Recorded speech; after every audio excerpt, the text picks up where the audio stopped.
amores e minhas amoras, tudo bem com vocês? Sejam bem-vindos a mais uma aulinha de biologia. E a partir de agora, a gente vai dar início aí a um novo assunto, né? A famosa genética, que vai nos acompanhar aí por longas e longas aulas e semanas. Bora lá! E o que nós vamos estudar nesse ramo da biologia, né? A genética, ela estuda a transmissão do nosso material genético, né, ao longo das gerações. Então, como que o nosso material genético, que hoje a gente sabe que é essa dupla hélice aqui, que é o DNA, né? Ele é transmitido. Como que se passa esse material genético? Como que as nossas características, como somos, né, são transmitidas? Como que é feito o nosso material genético? Qual que é a natureza química dele? Né? Como que ele age? Como que essa molécula é capaz de nos fornecer essa característica? Né? Então, esse é o ramo da genética.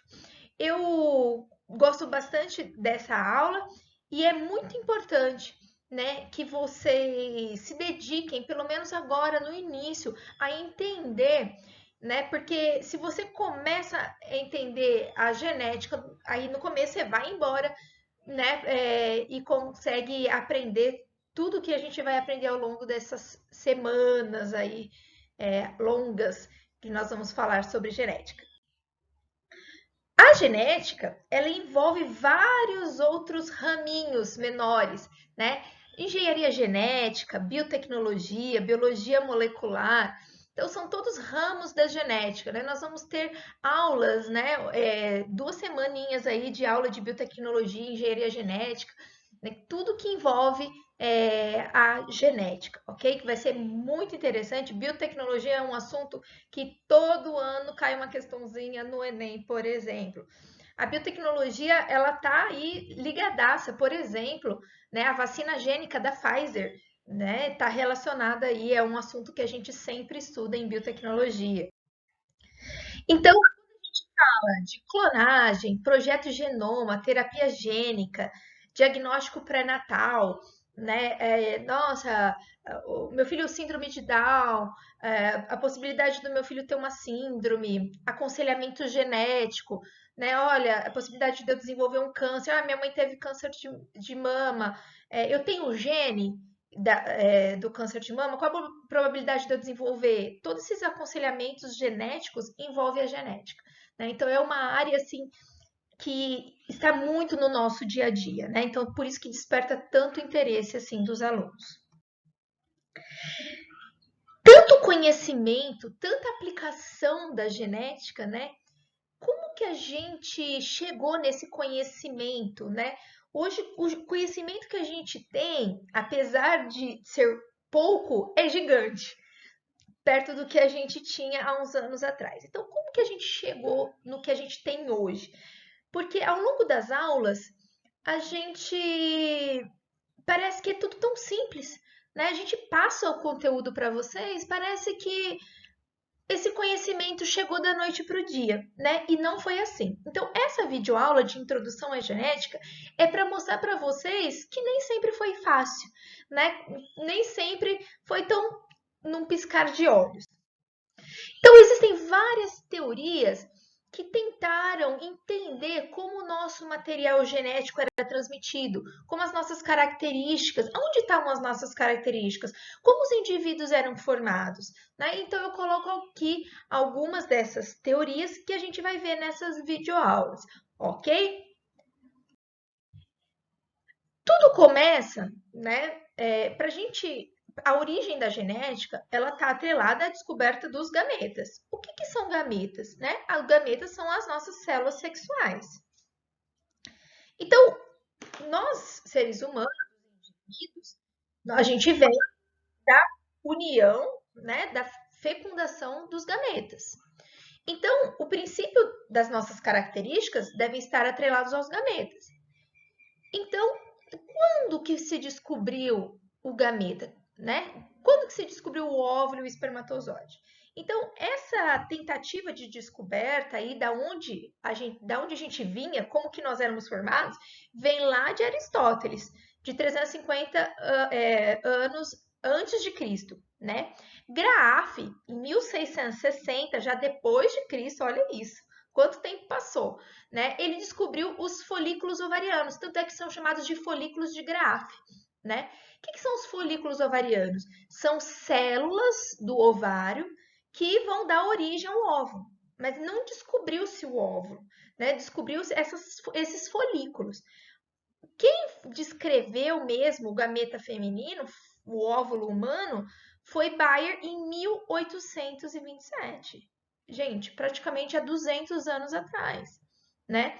E foi esse carinha aqui, que eu nem sei falar o nome direito dele, Leeuwenhoek, sei lá, em 1675, que descobriu o espermatozoide, o gameta masculino, que ele chamou de pequenos seres que possuíam cabeça e cauda. Então, olha que coisa interessante. A descoberta do gameta masculino e feminino humano foi feita logo ali atrás. O Brasil já tinha sido descoberto, né? Então, como que é recente aí o nosso conhecimento sobre a genética? Vamos falar então de algumas teorias. A partir do momento que descobriu-se os gametas, né, o masculino e o feminino, tivemos a seguinte dúvida, né? O homem e a mulher já estavam formados dentro do gameta? Já existia o homem e a mulher em miniatura dentro dos gametas? Ou não? O homem e a mulher, eles iriam ser formados depois da fecundação. Então, com isso, lá no século XVII, surgem duas teorias. A teoria da pré-formação e a teoria da epigênese.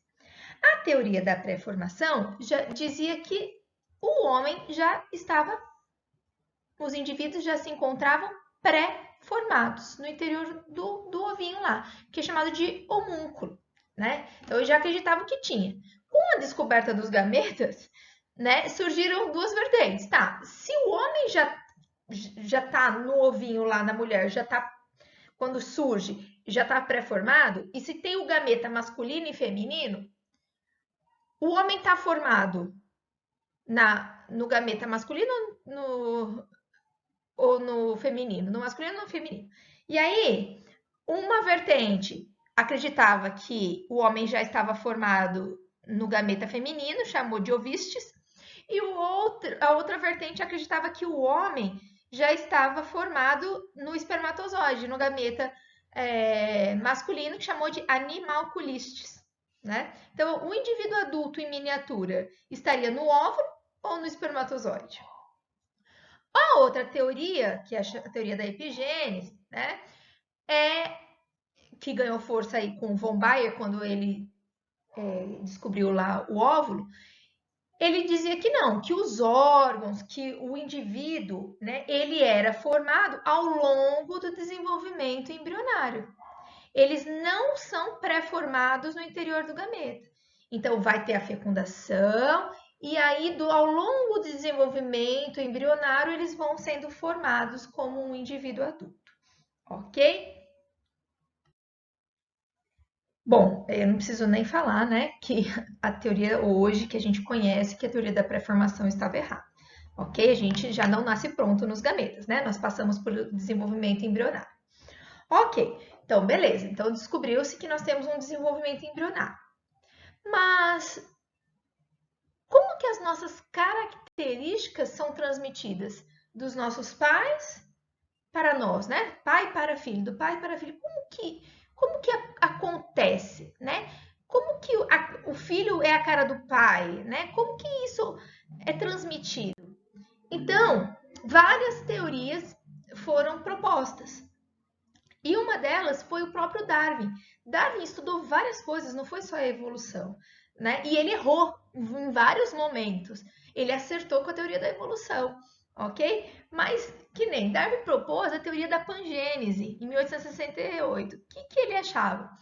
Ele achava que no adulto cada órgão mandava uma geminha, uma gêmula ou pangene que ele chamou. Então, o meu fígado liberaria uma gêmula, o meu intestino, cada órgão nosso ia liberar uma gema essa gêmula, ela ia para a corrente sanguínea, da corrente sanguínea ia para a gônada, para o ovário e para o testículo, e aí ele ia reunir todas essas gemas no gameta e aí ia formar um embrião. Então ele acreditava que as características dos indivíduos vinham dessas gemas. E essas geminhas, essas gêmulas, vinham de cada órgão. Olha que interessante, né? Então, de acordo com a teoria da pangênese, todos os órgãos e os componentes do corpo produzem suas próprias cópias em miniaturas, que ele chamou de gêmulas ou pangênese, que são carregadas pela corrente sanguínea até as gônadas, reunindo nos gametas, né? Aí você fala assim, ai, que idiota. Claro que não, gente. Eles estavam tentando descobrir. Eles não tinham a tecnologia que a gente tinha hoje. Por isso que eu gosto dessa aula, para mostrar para vocês como foram as tentativas de descoberta.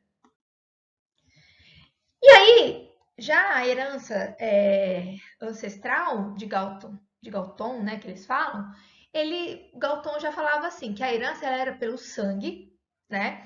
E ocorre pelo sangue, e aí ele já sacou uma coisa, que vinha 50% da mãe e 50% do pai, mas vinha pelo sangue.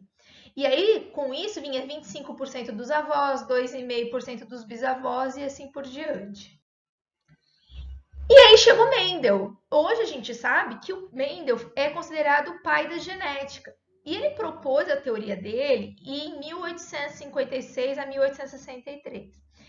Ele publicou os resultados dele em 1865, mas ninguém deu moral para ele, ninguém acreditou nele, ficaram esquecidos até 1900, tá? Quando alguém leu, que são esses dois aqui. Mendel dizia, que foi a primeira lei de Mendel, que as características eram transmitidas por um par de fatores.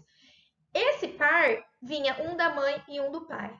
Hoje a gente sabe que esse que ele chamou de fator são os genes, né? E que Mendel estava certo.